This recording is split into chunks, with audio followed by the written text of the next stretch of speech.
बदाम सबै राख्ने हो। ल है हाम्रो यहाँ चाहिँ माघे संक्रान्ति स्पेसल चाकु बन्दैछ। किर्तिका के बना हो? ल यो चाकु चाहिँ यो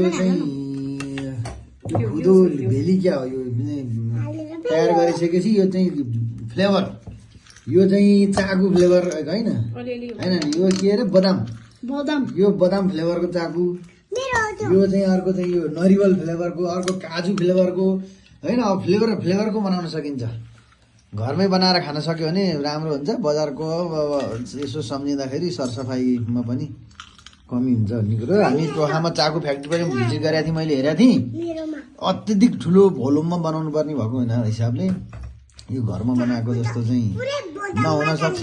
कहिले कहिले चाहिँ यसो ढुङ्गा पनि लाग्छ। तपाईँहरूले खाएको बेलामा याद गर्नुभयो होइन? त्यो ढुङ्गा लागेको सम्झिनु त कत्र्याङ दाँतमा कत्र्याङ ढुङ्गा लाग्छ। त्योहरू घरमै बनायो भने चाहिँ खानाको लागि स्वस्थकर पनि हुन्छ। ल सबैलाई माघे